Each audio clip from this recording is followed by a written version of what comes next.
కుంభరాశి ఈ డిసెంబర్ మాసంలో ఈ కుంభరాశి వారిని చూసుకున్నట్టయితే వీరికి సంవత్సరం మొత్తం మీద ఆదాయం 14, వ్యయం 14గా సూచిస్తుంది.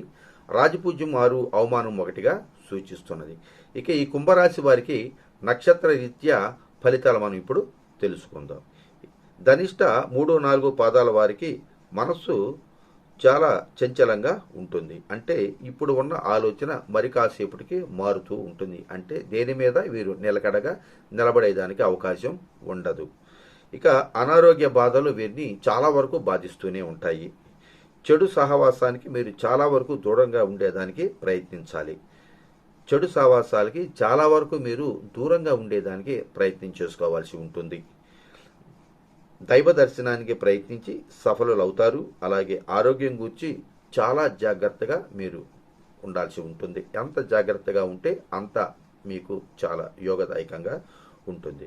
ఇక శతభిష నక్షత్రం 1, 2, 3, 4 పాదాల వాళ్ళని చూసుకున్నట్టయితే ఆకస్మికంగా లాభం మీకు వచ్చేదానికి అవకాశం ఉంది. ప్రయాణాలు మెలకువలు అవసరం మీకు చాలా వరకు. విదేశీ యానం సమకూరేదానికి అవకాశం ఎక్కువగా ఉంది. సంపూర్ణ ఆరోగ్యంగా ఉండేదానికి మీరు అవకాశం ఎక్కువగా ఉంది. కుటుంబంలో సుఖ సంతోషాలు అనుభవిస్తారు. విజయం సాధిస్తారు. క్రయ విక్రయాలు మీకు చాలా వరకు లాభిస్తాయి. క్రయ విక్రయాలు అంటే అమ్మడాలు కొనడాల్లో మీకు ఎక్కువగా లాభసాటిగా జరుగుతుంది ఈ వ్యాపారం. ఇక పూర్వభద్ర నక్షత్రం 1, 2, 3 పాదాలు చూసుకున్నట్టయితే కుటుంబం అంతా సంతోషంగా ఉంటారు. సంపూర్ణ ఆరోగ్యం ఏర్పడుతుంది. స్థిర నివాసం ఉంటుంది. వ్యవసాయదారులు లాభంగా ఉంటుంది. అలాగే అద్భుతమైనటువంటి అవకాశాలు మీకు లాభిస్తాయి. అన్నింటా విజయాన్ని సాధిస్తారు. శుభవార్తలు మీరు వినేదానికి అవకాశం ఎక్కువగా ఉంది.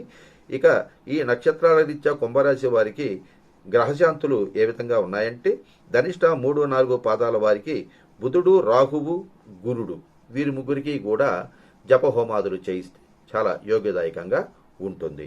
ఇక తరువాత శతభిష నక్షత్రం 4 పాదాల వాళ్ళు రాహువు, శని, చంద్రుడు, బుధుడు, కేతువు వీరందరికీ కూడా జపశాంతులు చేయిస్తే చాలా యోగ్యదాయకంగా ఉంటుంది. ఇక పూర్వభద్ర నక్షత్రం వారికి శుక్రుడు, బుధుడు, అలాగే శని, చంద్రుడు, కుజుడు, రాహువు వీరందరికీ కూడా జపహోమాదులు చేయించుకుంటే వీరికి చాలా యోగదాయకంగా ఉంటుంది. జై శ్రీమన్నారాయణ.